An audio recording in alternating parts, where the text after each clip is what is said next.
Imagine a predator with jaws like a guillotine.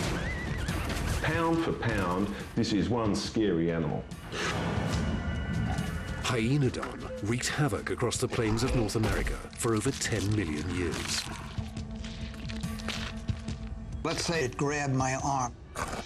The rear teeth would slice through it like a samurai sword.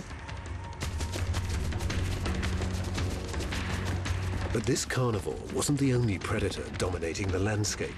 Hyaenodon had two deadly enemies. These predators were locked in an epic battle, where only one would survive.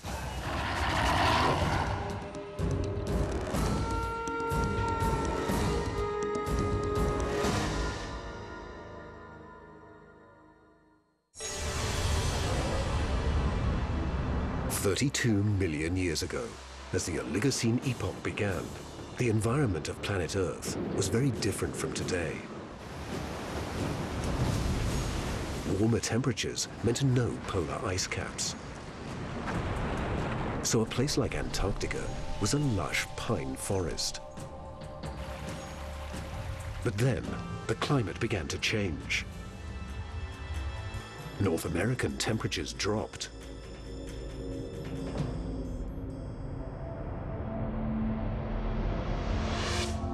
With all the open landscape and a huge population of prey animals, North America became a predator's paradise. North America had an amazingly rich fauna. Some people have compared it to what we have on the African savanna today. This abundant group of mammals would never be recognized today. There were 90-centimeter-high mini horses called Mesohippus, small camels without humps, and rhinos without horns. The most common was a sheep-like animal, the Oreodont. This is Oreodont. It's a fossil sheep, an ancestor to sheep and goats. This was a very tasty animal. At any given moment, the serenity of an open meadow could turn into chaos.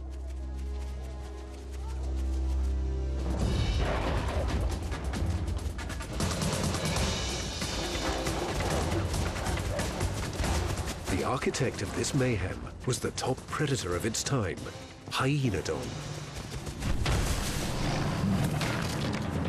This is Hyaenodon horridus, the biggest and baddest animal that lived in the Oligocene Badlands. It was king of the Badlands.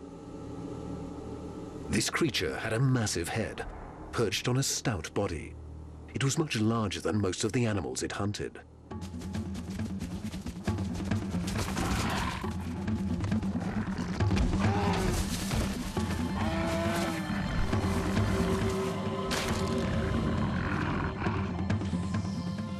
The Oligocene was terribly, terribly busy. There were more animals hunting than there are in modern-day Africa.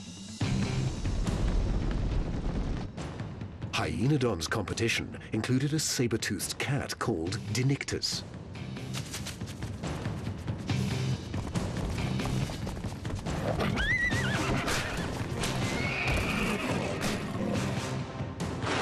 But the most bizarre was an aggressive pig-like creature with a nasty attitude, the Entelodont. The struggle between these two mega beasts would go on for 5 million years.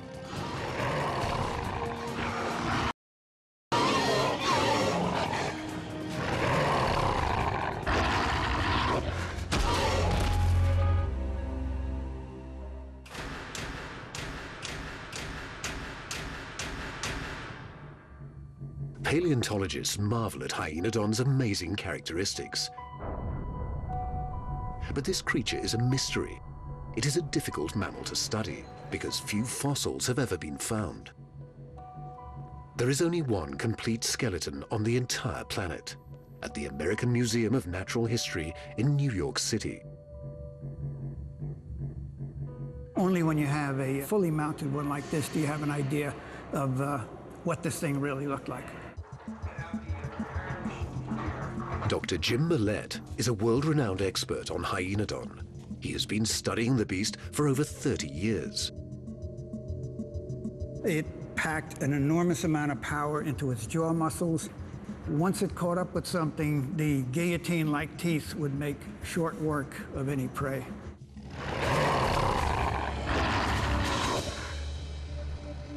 In laboratories across America, experts are examining this elusive predator.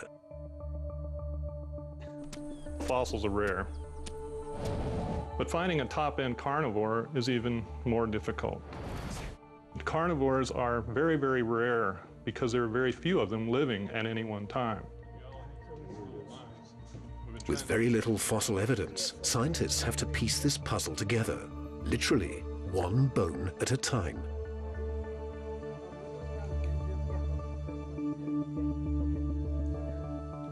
Now we've got, what, 13 of them, so we can count 1, 2, 3. This is one of our most complete skeletons. You can see it's not very complete. It's not beautifully preserved, but it's the best that we have, and they are quite rare, as carnivores always are. The preservation isn't exceptional, but it's the best you can do in the Badlands sometimes. These are the Badlands of South Dakota.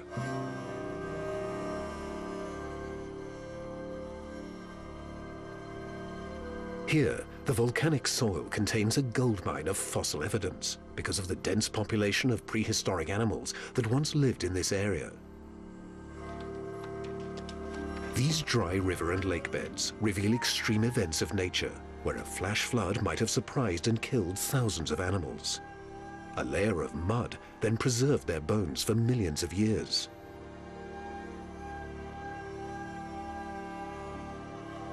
This animal is in a death position.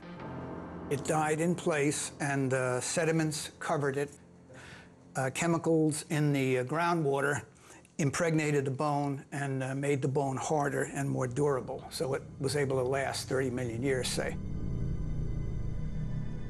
The erosion of the landscape over the course of 30 million years has been so dramatic that fossils can be found nearly everywhere. This bone was in the ground, but we've had a lot of rain here recently, all flooding rain, and it's been scouring this hillside, not just this hillside, the entire Badlands. So the fossils are jumping out of the ground. They're being released by the rain and coming out. The first fossils of Hyaenodon were discovered in the Badlands during the mid-1800s. These precious bones were sent to Philadelphia, where Dr. Joseph Leidy first described the animal. He named Hyaenodon, which simply means hyena tooth. Don means tooth, and hyena is self-explanatory. And if I picked this skull up, I wouldn't necessarily call it hyena-like teeth, but he must have thought that it looked very much like a hyena. And so this was the name that he provided. But Dr. Leidy may have jumped to the wrong conclusion when he named this 30-million-year-old predator after the hyena. Oftentimes you're stuck with names that you know, are just unfortunate. And maybe Hyaenodon is one of them. When modern scientists began to carefully study Hyaenodon, they could find very little similarity between it and its modern namesake. Hyena and Hyaenodon are not related at all. They're quite different animals and with quite different ancestries. The most striking disparity is their head size and posture. If a line is drawn down the spine of both animals, the difference is clear. The hyena's spine is steeply sloping, revealing two short rear legs. Without the modern hyena to use as reference, scientists were puzzled over what Hyaenodon might have looked like. When they looked at its skull, the bony plate on the roof of its mouth extends past the back teeth, so they thought it might be an anteater. They even considered a sea creature. The only other animal that we can think of that has a prolonged bony palate is a dolphin. This is Flipper. You can see the teeth. The teeth end here, and the bony palate continues toward the rear of the jaw. So some people originally thought that Hyaenodon might have been aquatic. Paleontologists depend on modern animals to put a face on the fossils they dig from the ground. But in this case, there's a problem. Anytime you have a fossil animal as bizarre and out of the ordinary as Hyaenodon, you have difficulty trying to figure out what it did, how it looked, how it ran. Using new technology, Dr. Millett suggests building a hybrid model of the beast, borrowing components from similar predators.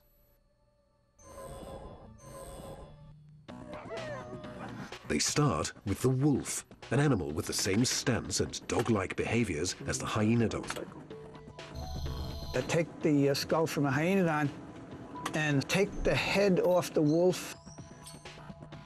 The wolf has much longer legs, which allow it to run faster. They have to shorten the legs to match the size and stance of a Hyaenodon. Now that looks really bizarre. The skull looks so huge, it looks as if the animal were standing there, the head would tip it forward. The wolf body is too small for the Hyaenodon's head, so Dr. Millett chooses a prehistoric predator as a model for Hyaenodon's body type, the saber-toothed cat. Saber-toothed cats are much more heavily built. When they did their attacks on larger prey, they were almost bear-like in the way they would run on something. The saber-toothed body fits much better with the head of Hyaenodon, except for the shoulder muscles, meaning that the cat's front legs were much stronger than Hyaenodon's. Can you eliminate the high bump? Sure, let me just paint those down here. Can you reduce the size of the limb muscles? Reducing the cat's leg muscles brings the model very close to Hyaenodon. But there's one last adjustment, the tail length. So if you can take the tail and make it about twice as long. Now we've got an animal that looks like a real critter. That's really good. Hyaenodon was more like a big cat than a wolf, because it needed a bulky body for its large head. It ran on short, muscular legs that could quickly accelerate, but also had the power to cover long distances.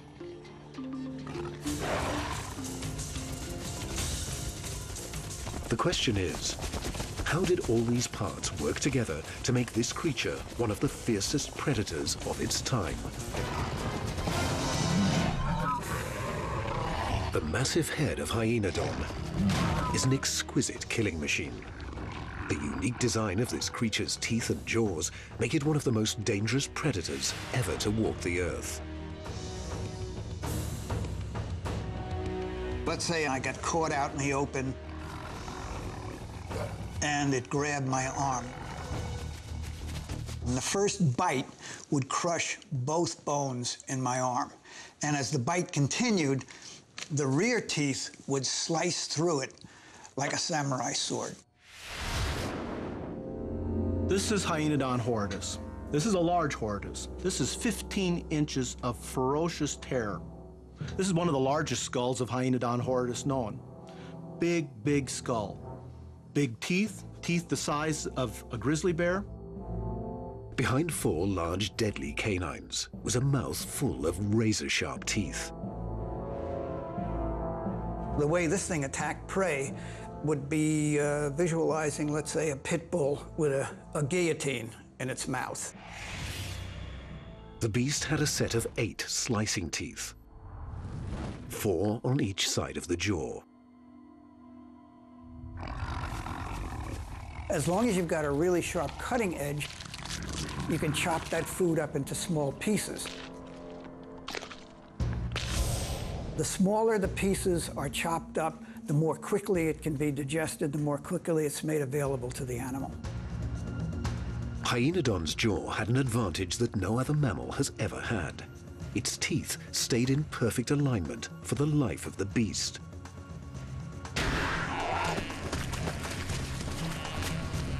For most other predators, their teeth wear down to nubs as they get older, so they can't slice up meat. When they can no longer process food, they starve to death. Hyaenodon solved this problem in a way that no other mammal did it. What happened was the teeth over a lifetime rotated inward. And you can see on this very aged one, the equivalent of a 90-year-old in human terms, the cutting edge is actually going across the roots of the teeth. In order to maintain the close contact essential for chewing, the upper teeth rotated inward and the lower teeth rotated outward. These self-sharpening teeth meant that even in old age, the animal could chew up a carcass. Even for an animal that has got all the enamel worn off its teeth, it's still maintaining a cutting edge between the upper and lower jaws. Hyaenodon also had another devastating weapon, bite force. Pound for pound, this is one scary animal. At Australia's University of New South Wales, Dr. Stephen Rowe has turned a Hyaenodon skull into a digital testing ground, where he can measure the bite strength of its razor-sharp jaws. Hyaenodon is biting as hard as a large African lion. When Dr. Rowe crash tested the skull, he found that Hyaenodon's head and jaw muscles could produce about 270 kilograms of bite force.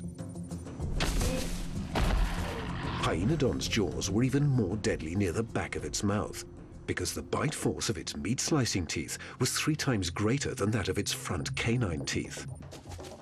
There is relatively little sophistication involved in a Hyaenodon kill. This is an animal that just got in there and applied tremendous bite force to crush its potential prey.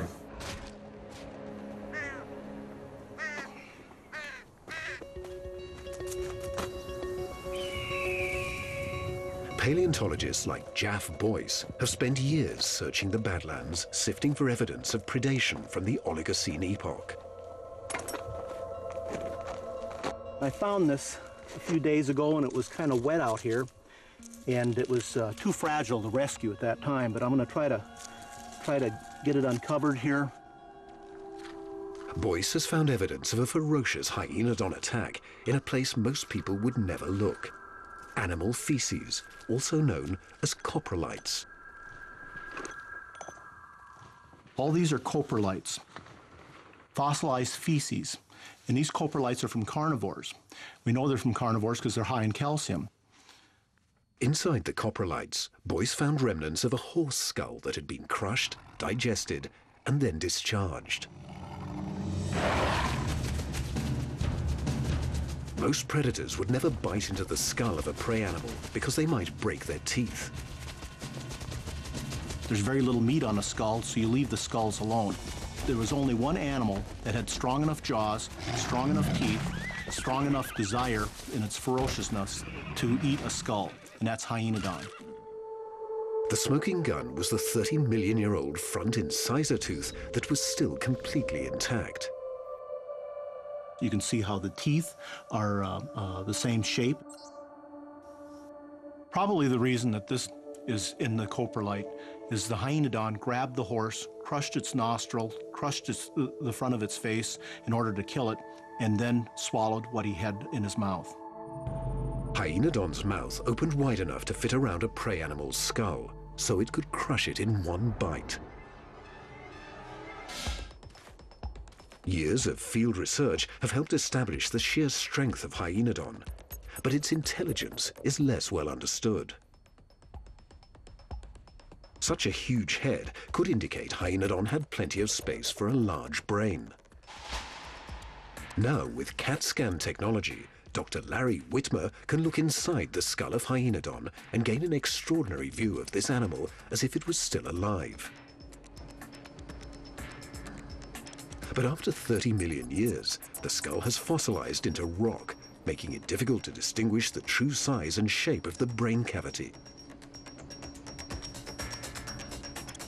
The biggest problem we have is we don't really know what we're supposed to find. This is the first time we've ever CAT scanned Hyaenodon, so we don't really know what to expect.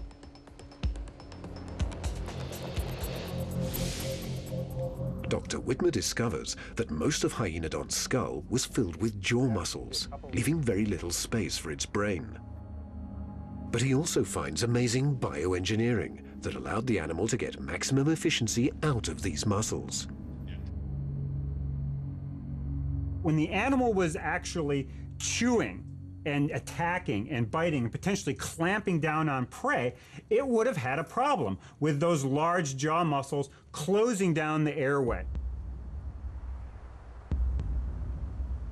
In order to eat and breathe at the same time, Hyaenodon developed a remarkably long nasal tube. So by having this long bony tube extending all the way to almost the very end of the head, it allows the animal to have a large prey item filling up its mouth, yet still breathe through its nose. Really quite a dramatic adaptation. Hyaenodon's brain is divided into 3 small lobes, devoted to intelligence, smell, and coordination. The amount of the brain that was devoted to the sense of smell was absolutely enormous, suggesting that the sense of smell, certainly in comparison to the sense of sight or hearing, was far more important to Hyaenodon than any of the other senses. Dr. Whitmer believes that Hyaenodon's sense of smell was its primary method for finding prey. It could follow the scent of any animal from over 1.5 kilometers away. And when it came to the chase, Hyaenodons relied on strength more than agility. It probably didn't engage in sort of these rapid, fine, delicate kinds of predatory movements. It probably just ran in there sort of like a truck and mowed down its prey. At the center of the brain was the neocortex. Its small size means that Hyaenodon wasn't an intelligent animal.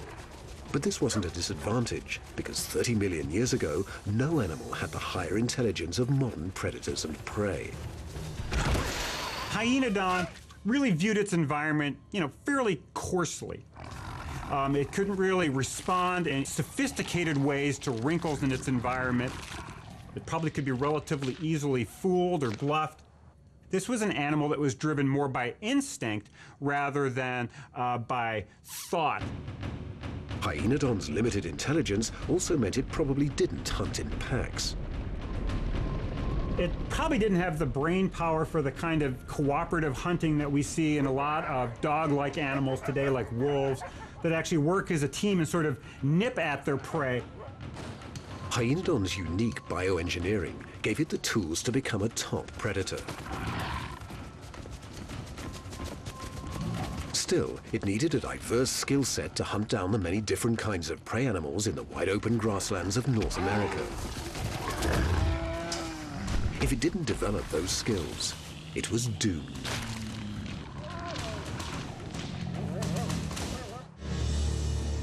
"30 million years ago, North America's Great Plains were like a well-stocked supermarket for a carnivore like Hyaenodon.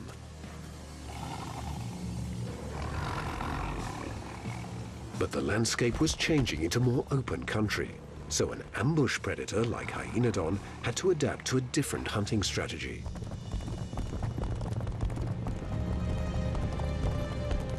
There was one place where its razor jaws could get close enough to surprise and kill prey: a watering hole. In South Dakota's Badlands, paleontologists discovered an ancient watering hole that was the perfect fast food stand for an ambush predator like Hyaenodon. So since 1993, we've found approximately between 8,000 and 10,000 bones, which is a staggering number, especially for a quarry of this size. This collection of bones is solid evidence of the large number of animals that were killed and eaten here. Obviously, we can equate this to something that would happen like in Africa today. Everybody's got a drink. The predators know it, so they just sit and wait for easy kills, and that's probably what happened here. Water holes were a popular place for Hyaenodon to hang out, especially if there was any type of vegetation, where it would allow it to have some cover to get close enough to within a few yards of a horse while it's drinking. But the horse that Hyaenodon hunted was nothing like the horses we know today. This horse in front of me is known as Myohippus. It's one of the earlier horses from North America. Horses actually started out even half this big, but by the time of the big badlands, this is the common horse you see. The Mesohippus was about 1/3 of the size of a modern-day horse, but still a very fast runner. An animal like this, Mesohippus or Myohippus horse like this, has no real defenses against a predator. So it would have to rely on being able to outrun and outjump anything that was chasing it.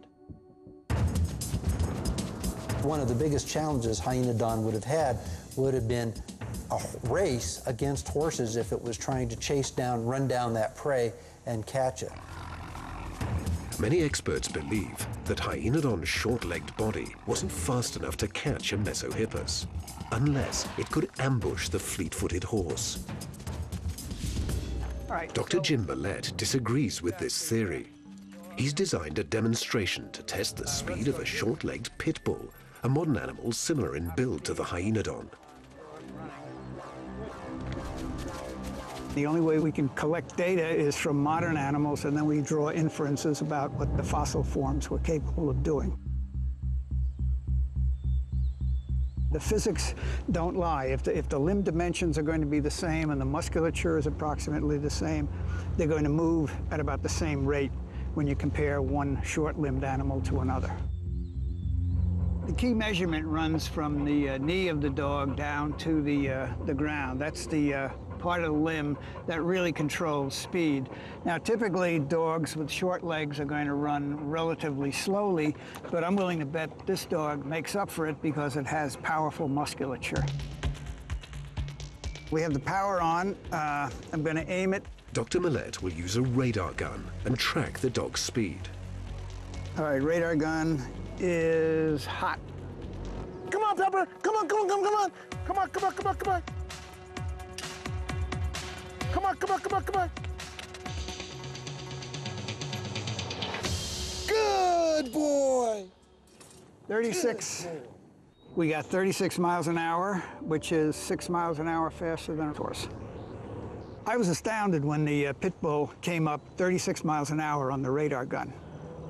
He was only accelerating a relatively short distance, but he got up to speed very quickly. This is an animal with relatively short legs that's capable of running really fast. The Hyaenodon skull would be twice as long as this animal, but I think the Hyaenodon would run in about the same range, 35, 36 miles an hour, and catch prey relatively easily. But horses were not the only fleet-footed item on the menu. There were also camels. These small relatives of today's African variety were a staple of Hyaenodon's diet. There actually are places in the Badlands where we have assemblages of camel bones that may have been eaten by Hyaenodon. Camels were faster than horses.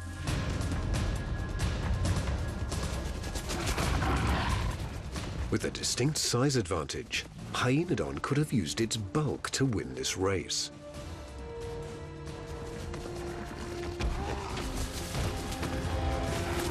It would be relatively easy for Hyaenodon to get up parallel to it and just lunge into it. Once you got it on the ground, it's all over. With so many different animals on the landscape, Hyaenodon had to constantly change its hunting strategy. The ability to catch a horse is going to be different from catching an oreodont, is going to be different from going after a rhino. The hornless rhino was the biggest creature that Hyaenodon tangled with, and the biggest challenge. In general, most of the rhinos in North America are among the largest animals in the landscape, and very unlikely that most of the predators would have had much chance with them. The rhino was an inviting target, but Hyaenodon was not big enough to knock it off its feet. It would zero in on it and then start chasing it. It's going to be running up and using the powerful jaws to grab the hind leg of the animal to inflict damage to it. They have to be careful they don't get kicked, but you come up on the flanks where the skin is thin. it's going to start losing blood, it's going to weaken. But once Hyaenodon made a fresh kill, things changed. It too became a target.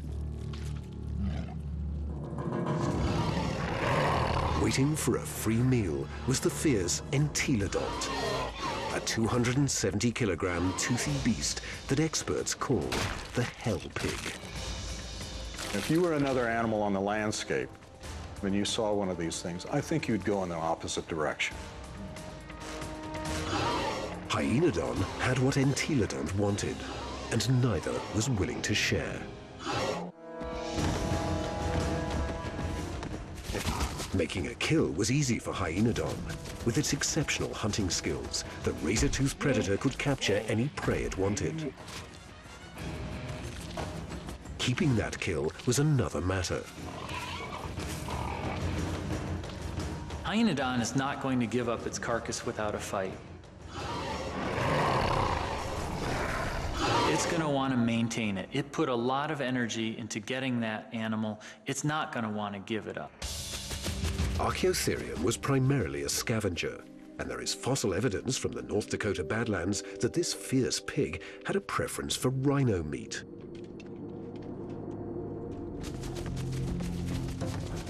So when the Hyaenodon killed a rhino, it was at risk. The Entelodont had the ability to track down the dead rhino by using its highly developed sense of smell. I can think of a scenario where Hyaenodon has taken down some prey, and Archaeotherium comes in to steal that prey from it. Hyaenodon may say, no, I'm going to protect my food. The pig posed a real threat because its massive skull weighed about 22 kilograms. In this fight, the Entelodont had a distinct size advantage. The pig stood about 120 centimeters high and weighed in at about 270 kilograms.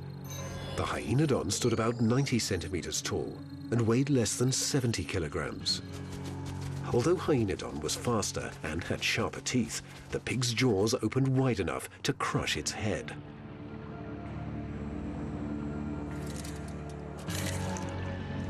Dr. Millett has found fossil evidence of a broken shoulder bone from a Hyaenodon that may have resulted from a battle with an Entelodont. It's broken right across here, and the shoulder blade, the scapula, has shortened about 30%. Dr. Millett theorizes that there is only one animal that could have inflicted this kind of damage on Hyaenodon.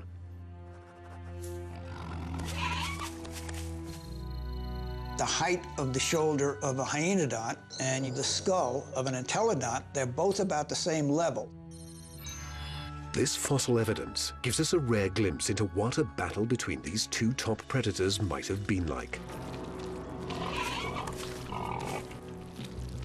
Hyaenodon would have to be quick. It would have to stay away from the jaws of Archaeotherium. If Archaeotherium got Hyaenodon into its jaws, the fight would be over. The Hyaenodon might be fast enough to inflict some damage, but the pig's size would prove to be the difference. All the Entelodon had to do was move that massive skull, that 50-pound skull, sideways with those big flanges, and bang, you would have fractured the scapula.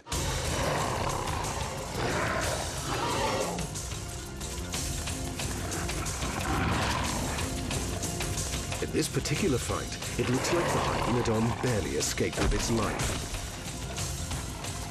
The shoulder blade was broken, and the animal could still move with a pronounced limp. Both scientists agree that the Hyaenodon didn't have the weaponry to hold off a hungry Entelodont. But other fossil evidence shows that Hyaenodon wasn't afraid to hunt juvenile pigs.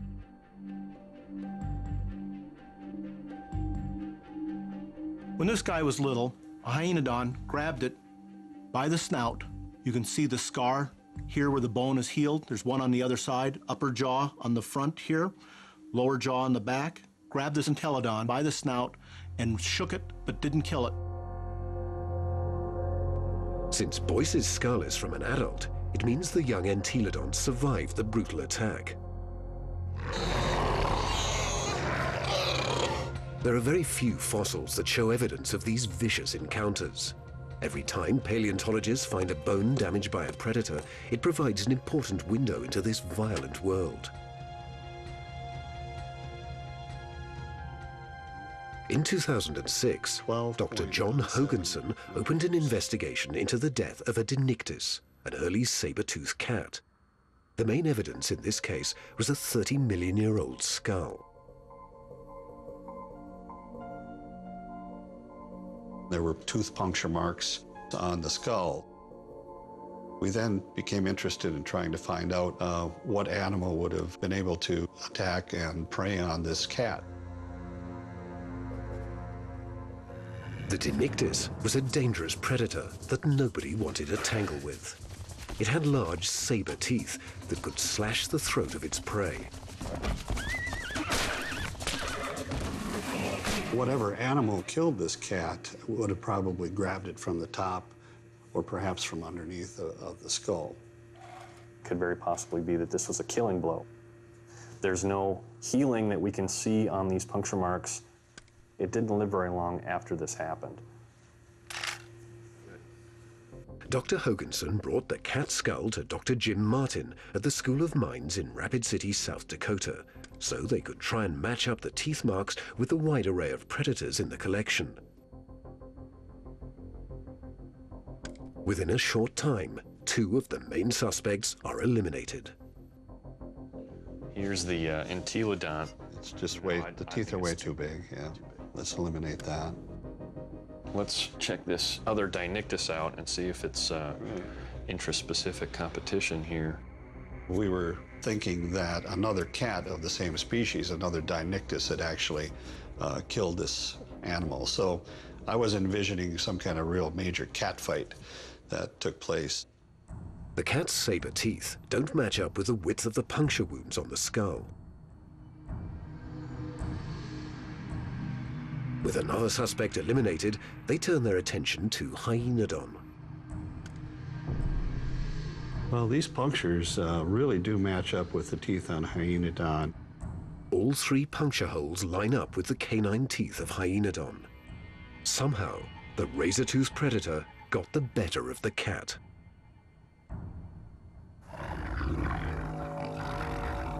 I think it was a sneak attack. The Hyaenodon probably surprised the cat.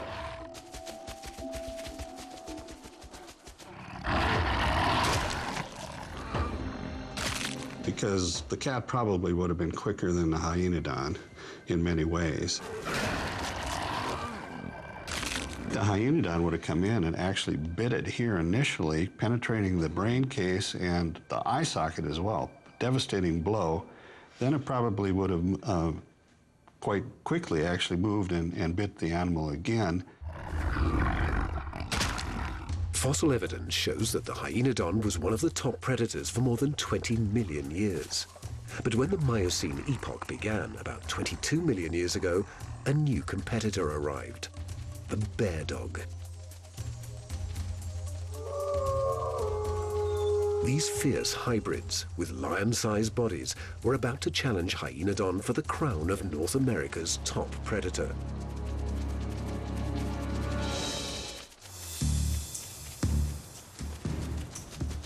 About 20 million years ago, Hyaenodon had evolved into its most dominant species ever, Horridus.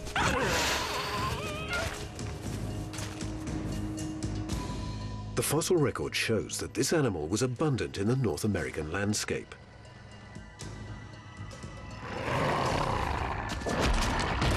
But life in the Miocene was becoming difficult for the guillotine-jawed beast. Numerous factors led to its demise, starting with climate change.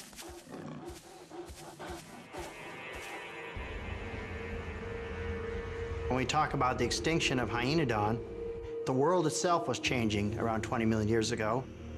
It was much more open habitat, brushy or grassland, much less of the scrubs and dense forests that Hyaenodon evolved in. Colder temperatures created a more open landscape that offered even fewer places to hide and stalk prey animals.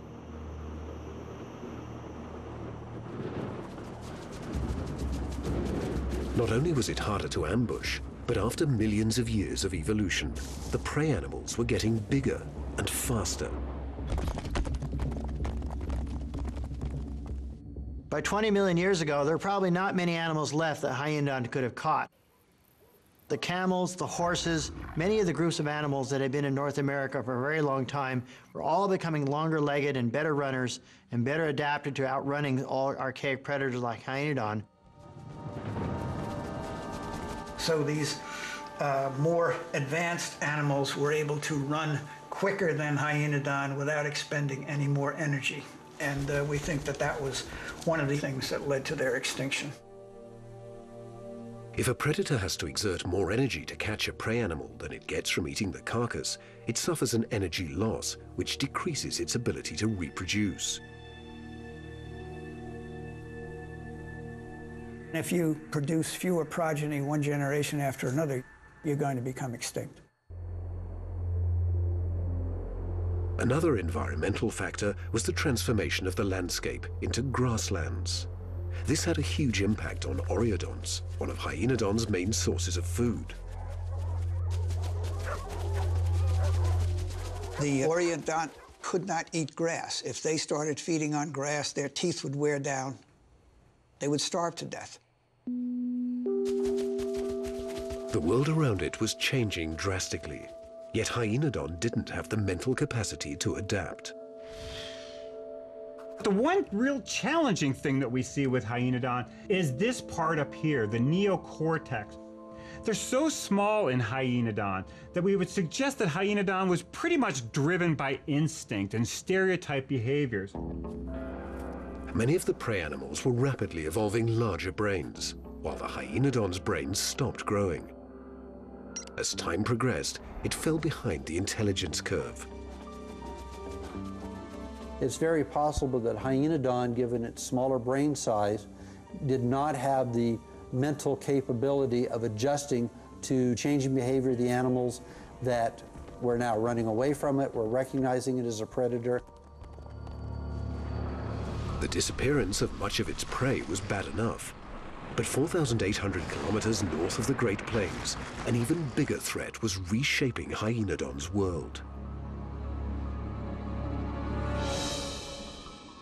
For the first time since before the dinosaurs, polar ice caps began to form. These polar glaciers sucked water out of the ocean. This caused sea levels to drop, forming a land bridge between Russia and Alaska. With this new pathway, bear dogs from Asia began to migrate into North America. It's presumed that they walked across the Bering Land Bridge, which was not a very big corridor back then. It would have been relatively easy for animals to move up through Siberia, across the Bering Straits, and then right down through Canada and back to the other parts of North America. Bear dogs were extremely dangerous. They had the bulk of a bear and speed and guile of a wolf. When you look closely at this animal here, it would have been a pretty scary thing to be in front of it. It has some of the largest canines you'll see of any predator that ever lived, except for a saber-tooth. Hyaenodon would have little chance defending a carcass against a bear dog.